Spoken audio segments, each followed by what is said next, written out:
Marcus Ely here for Status Coup. Making sure, are we good? Yes, we are. All right. Marcus Ely here for Status Coup. One more time, what was your name? Jake Gore. All right, I'm here with Jake. And can we talk a little bit about what brought you out to see AOC and Bernie Sanders today? Yeah, absolutely. Well, I've been a Bernie supporter for a while. Back in 2016, aligned really closely with his politics, and then AOC is another really exciting candidate. So it's kind of like a 2-for-1 special, like kind of the ideal rally for people that have similar politics to me. So, what specific policies do you look for when you look at a candidate like a Bernie and an AOC? For sure. So I think I actually probably have a little bit different preferences there than a lot of Bernie supporters. I'm a really big foreign policy guy. I studied defense and security type stuff really heavily in school, and that's kind of the career path I hope to go in. And so reforming American foreign policy, moving away from continuous wars, often for corporate interests or kind of compromised government interests is pretty huge for me. In addition to that, I mentioned being in school. I actually had to drop out of a top university because I simply couldn't pay for it. So, that's a really personal issue, and Bernie's fight there is like definitely a big part of my life. All right. Okay. So can you talk a little bit about, because you said you were interested in foreign policy, so I want to follow up a little bit about that. What are your thoughts right now with America's current foreign policy situation in regards to the Central American countries that are dealing with various coups there?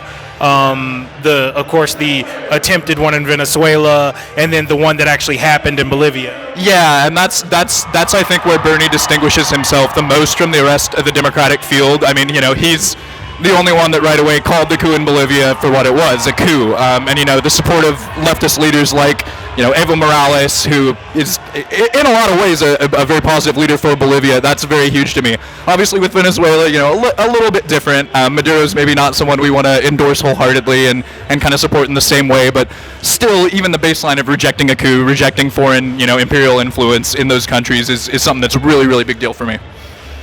Definitely.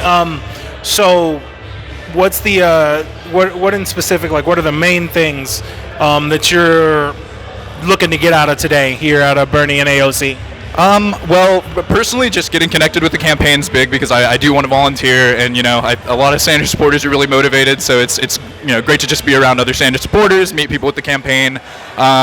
Secondly, I would like to hear Bernie talk about foreign policy more. He did a little bit in this last debate, and I think it's kind of a strong suit for him now, especially in 2020, and it's a way he can kind of stand out from the rest of the Democratic field.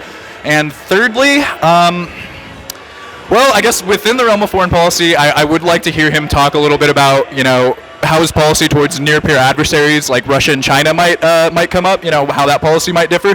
I know that might not happen because it's very specific, but that's just kind of where my nerdy interests lie. So. No, that's totally fine. And these are important things. Like lives are literally at stake when we talk about the dealings of empires and how they interact. So it's very important stuff that a president has to be on the forefront of. Now, also, I want to kind of shift a little bit because we're almost up into 2020 coming up. A lot of folks are worried about the DNC pulling something again.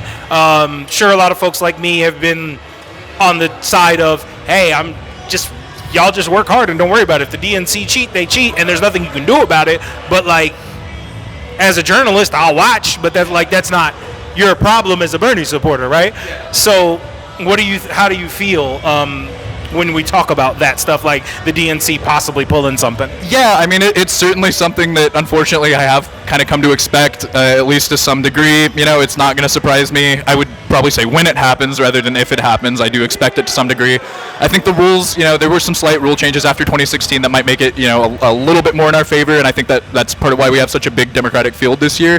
But at the end of the day, Bernie's got the most individual donors, I think of any presidential candidate at this point in history, has the most widespread support through all the states, has really active supporters. So I think we might actually kind of have the Grassroots campaign to beat that and overcome that this time.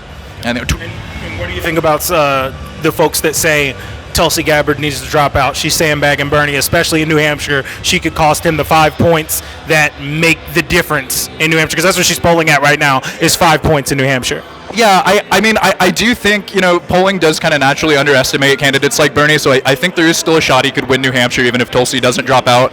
I personally have kind of complicated feelings about Tulsi. I do kind of like her anti-war message, and I think that is important. That's something I do like brought into the debates, but I personally would kind of err on the side of, yeah, it would be beneficial if she were to drop out, because I think, a lot of her supporters have a lot of overlap, and I think Bernie's kind of the only other comparably anti-war candidate in a lot of ways.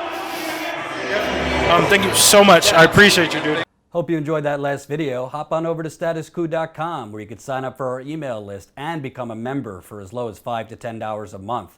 Membership is how we grow. That's statuscoup.com/join. And remember, join our email list so we can grow the revolution with you.